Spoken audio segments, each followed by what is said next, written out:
La matinale de 19h. On ouvre maintenant une page littérature dans cette émission, pour ne pas dire une page multimédia. Bonsoir Mathias. Bonsoir. Vous êtes journaliste et co-auteur du Bureau des Mystères, un recueil de 30 histoires engagées, étranges et effrayantes. Je sortais encore de Radio Parleur. Donc 30 histoires étranges et effrayantes adaptées du podcast du même nom sur lequel vous avez travaillé avec Charles, votre co-auteur, sur le label de podcast Riviera Ferraille.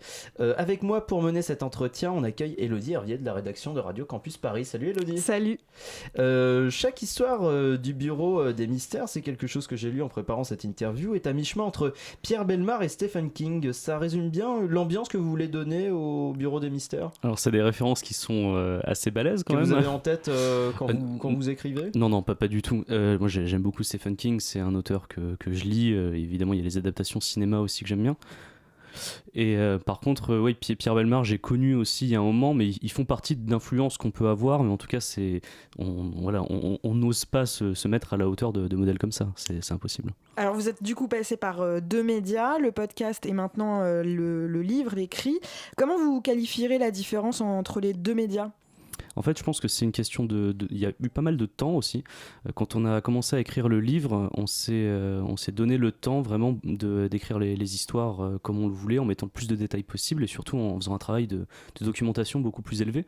C'est vrai que le Bureau des Mystères, c'était une émission qui sortait toutes les 2 semaines, avec à chaque fois 4 histoires dans chaque émission. Donc ça faisait quand même un planning assez chargé. Donc on aimait beaucoup raconter les histoires, les débunker aussi, ça c'est un des éléments fondateurs du Bureau des Mystères. Mais on avait peut-être moins le temps de plonger à fond dans les sources et c'est ce qu'on a voulu faire avec ça. Et il y a un travail littéraire aussi de raconter des histoires en les rendant un petit peu plus effrayantes. C'est un petit peu la nouveauté dans ce livre. Il y a moins l'humour du podcast qu'on peut avoir de temps en temps, mais on a plus accentué le côté effrayant et le côté enquête. Et alors du coup, vous avez opéré un passage, mais est-ce que toutes les histoires que vous avez dites en podcast sont dans le livre ou vous en avez fait une sélection peut-être de celles qui ont le plus de succès ? Est-ce que vous en avez rajouté des nouvelles éventuellement aussi ? Alors ouais, il y a 2 choses. Effectivement, il y a 28 histoires qui ont déjà été racontées dans le podcast, et donc là qui sont complètement transformées, puisque comme je le disais, c'est vraiment un travail différent. Et on a même eu des surprises en faisant davantage de recherches. On s'est aperçu que nous-mêmes, malheureusement, on a pu dire parfois des bêtises dans le podcast.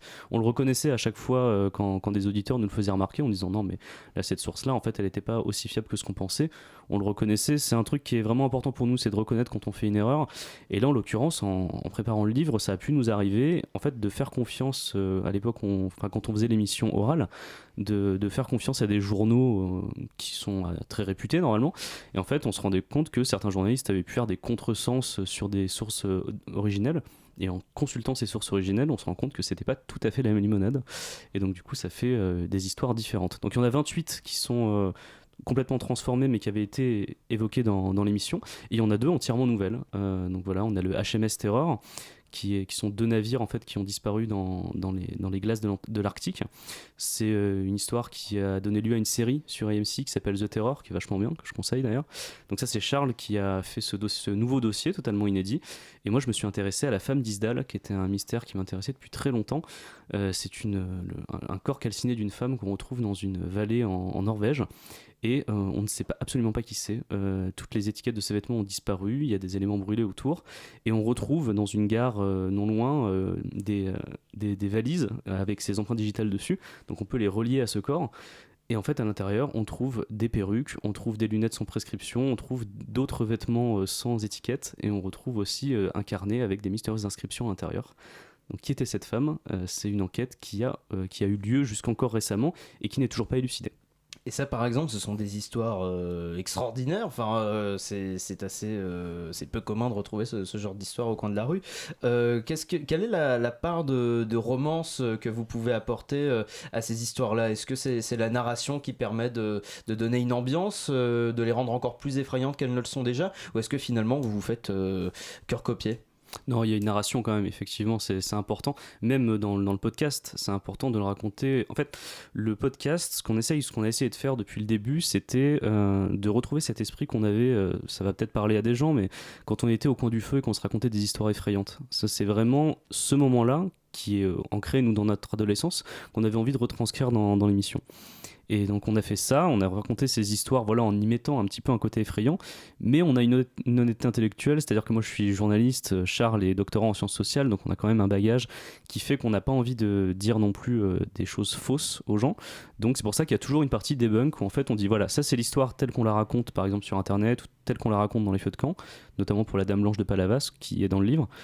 Et voilà, en fait, ce qui se passe quand on enquête et qu'on commence à creuser, on se rend compte que la vérité n'est pas aussi effrayante que ce qu'on pensait. Oui, chaque histoire est d'abord présentée sous le mystère, puis ensuite les éléments de l'enquête qui sont plus sourcés. Alors vous l'avez évoqué, vos rapports aux sources, en fait, elles sont d'abord dans un premier temps pour le podcast liées aux journalistes. Exactement. Quelle est la différence entre l'écriture de faits divers telle que vous l'avez menée dans l'ouvrage et que vous la meniez pour les podcasts et le journalisme plus traditionnel qui peut faire des erreurs de sources et qui surtout ne met pas en scène et ne met pas le projet de la narration au cœur du projet de journalistique.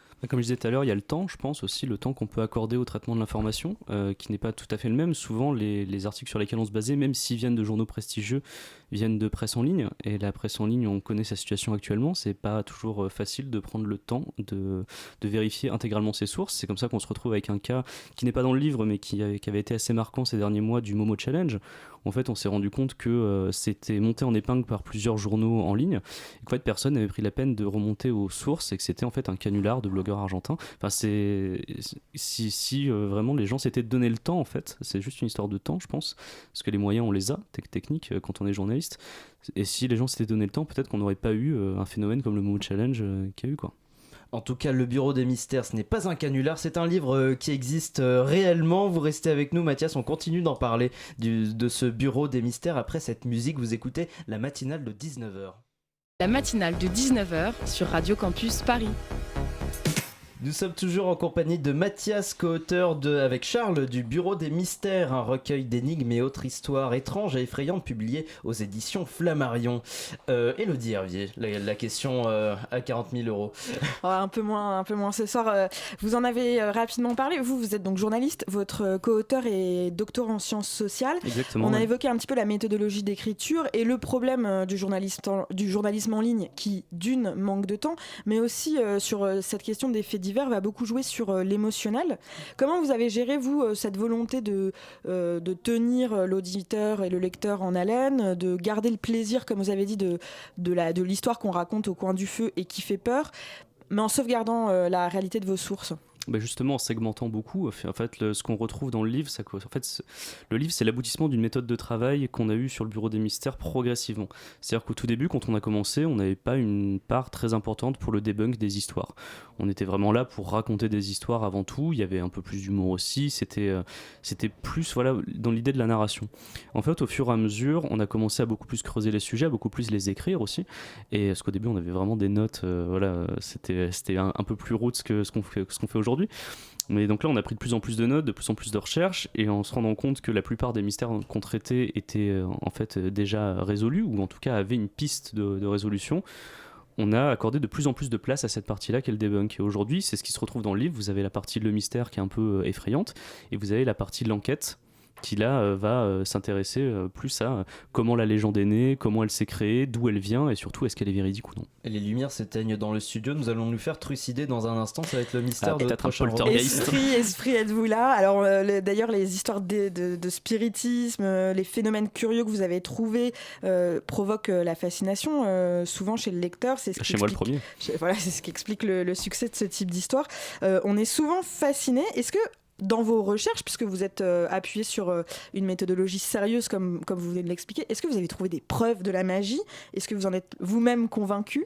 Alors non, absolument pas, mais le truc c'est que c'est marrant, c'est au tout début quand on a commencé les émissions, j'étais plutôt tendance, comme les agnostiques en religion, c'est-à-dire me dire ok j'y crois pas, mais si jamais je le vois, on verra bien ce qui se passe. Là en fait de plus en plus, en constatant à chaque fois que les mystères étaient résolus ou avaient des vraies pistes sérieuses de résolution, je n'y crois quasiment plus aujourd'hui du tout. Est-ce que dans le monde dans lequel on vit, très réseaux sociaux, où on peut voir la vie de nos voisins sur les écrans, est-ce que le mystère et les phénomènes non expliqués, c'est finalement ce qui nous reste un peu pour rêver? Alors je saurais pas dire. Est-ce que on parlait de réseaux sociaux, est-ce que Instagram dans une certaine mesure vend pas du rêve aussi, mais un rêve différent? Je saurais pas exactement répondre à cette question. J'imagine qu'il y a une volonté de réenchanter le présent, de réenchanter le quotidien qui est présente un peu partout. Surtout, ça se ressent à chaque fois qu'il y a des climats de tension politiques et sociétaux. On a besoin de réenchanter le quotidien. Je sais pas si le fait que cette thématique-là du mystère ressurgissent de plus en plus ces dernières années y est lié, mais peut-être qu'il y a un rapport, je sais pas. Après le passage au livre, est-ce que vous aurez envie de revenir au podcast ? Ah mais c'est prévu. En fait, on a quitté donc Riviera Ferraille, on l'avait annoncé à la suite de l'affaire de la Ligue du LOL, et maintenant on a décidé de lancer notre propre label. Donc le Bureau des Mystères va revenir cet été en format podcast, une formule légèrement différente, et surtout on relance aussi Inspiré de faits réels, qui est le podcast par lequel on a commencé, qui est un podcast qui parle de films d'horreur inspirés de faits réels, donc, et on va comparer les faits réels et comment c'est traité dans le film. Et ça revient juste là, ça revient en mai, donc c'est tout proche. On attend finalement, mais justement sur le podcast par rapport au livre, le livre devient une suite logique au podcast, ou est-ce que c'est finalement juste un complément ? Je pense que c'est une suite logique, comme je le disais tout à l'heure, parce qu'il y a la méthode de travail qui a beaucoup changé au fur et à mesure où on a préparé les épisodes. Donc c'est vraiment un aboutissement dans ce sens-là. Donc c'est un aboutissement pour moi, c'est une suite logique. Et puis c'est aussi la concrétisation d'un rêve qu'on avait forcément avec Charles. Je pense que prenez n'importe qui aime la narration, son rêve c'est d'écrire un livre. Ce qu'on a voulu faire, c'est que les lecteurs prennent autant de plaisir que nous, on en a pris à l'écrire surtout. Donc c'est pour ça qu'on a énormément travaillé pour justement renforcer le côté narration et surtout être honnête avec eux en racontant des histoires vraies. Quand vous êtes podcasteur et que vous avez l'habitude plutôt de l'audio et que vous allez vers une maison d'édition avec un projet de livre, qui plus est un projet de livre sur le mystère, comment réagissent les maisons d'édition ? Est-ce qu'elles vous regardent un peu interloquées ? En fait, on a eu énormément de chance parce qu'on n'a même pas eu besoin de le vendre vraiment à la maison d'édition nous-mêmes. C'est-à-dire que je le disais précédemment, nous on était chez Riviera Ferraille avant, donc avec Henri Michel, qui en fait lui était en discussion avec Flammarion. Nous on l'a su relativement au dernier moment, ce qui se doutait qu'on avait envie d'en faire un, donc je pense que voilà, il pouvait entamer des négos avec eux, et c'est lui qui s'est occupé de cette partie-là. Donc nous en fait on nous a annoncé la bonne nouvelle et on était évidemment ravis, mais c'est pas nous qui nous sommes occupés de cette partie-là, donc je saurais pas dire. J'imagine que sentant que le sujet était dans l'air du temps, ça a pu les intéresser, mais voilà. Parce qu'on n'est pas les seuls à sortir sur des faits étonnants et des faits mystérieux ces dernières années. Vraiment, j'ai l'impression qu'il y a une tendance de fond sur cette thématique-là. Il n'empêche que vous avez 30 histoires étranges, effrayantes, encore irrésolues. Si vous n'avez pas lu ce livre, certaines sont résolues, le Bureau des Mystères est disponible aux éditions Flammarion. Merci Mathias d'avoir été au micro de la matinale. On peut toujours retrouver aussi les podcasts du Bureau des Mystères sur le site Riviera Ferraille. Merci d'avoir été avec nous. Merci. La matinale de 19h, le magazine de société de Radio Campus Paris.